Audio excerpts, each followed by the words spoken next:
There was an incident with Merab and a fan tonight. I mean, that stuff happens, especially with Merab, to be honest. But I was more curious about your opinion on his mindset this week, right? Seems pretty pissed off at a lot of stuff.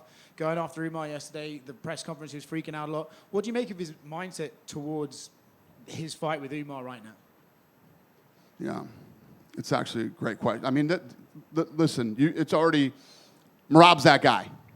He's that guy. This isn't his first altercation. I don't know if you guys noticed at the press conference yesterday, too. To the right, somebody yelled something. He's in the middle of a conversation. He looked like he's trying to see who said that. Like what? You're going to run over there and you're going to fight this guy, too? It's just, it's the way he is. He's built that way. And I don't know if you saw, but he wasn't sitting in the regular fighter section. We had to move him over. I had to move the other two guys over at our table. It's, you know, we try to diffuse this stuff before it happens, and tonight we had a good game plan. I didn't think he'd get into a fight walking out with Aljamain, but... Do you think there's a chance he's kind of intimidated by this Umar fight, though, right? He seems to really not want this fight or doesn't feel like Umar deserves it. Do you think there's some mind games going on here, or do you think Umar might be in his head or something? Listen, I don't think that any of these guys are afraid of anybody.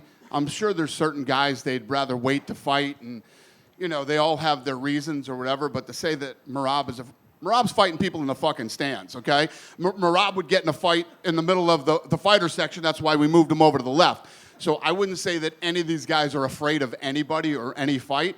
But, you know, fighters are a paranoid bunch.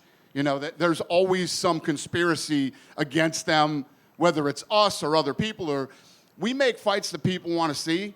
They win or lose the fights on their own. But they are conspiracy theory. They always think that somebody is against them. And maybe that's what they need to do to have that mental thing to go out and do what they do. I was going to say, that's not the first time that's happened with Merab. Is there anything you guys do or can do to prevent that? Are there any repercussions? Or? He's my mini Strickland without the mouth. What do you do? Let him buy the pay-per-view, I guess. I mean, I don't know. You can't keep fighting with fans. It's going to cost you a lot. You can do it. It's going to cost you a lot of money, right? And, you know, I don't know. Listen, man, I say it all the time. We're in the fight business. This happens. We got to deal with it. Tonight we tried. I took Islam. We took Islam and we took, Poirier. Not Poirier. You know what the I'm talking about. I don't, but you do. Took them out, put them at the table, moved Merab over to the other side, had Umar and his crew over in the middle, and we still had problems. We still couldn't, you know. We do our best.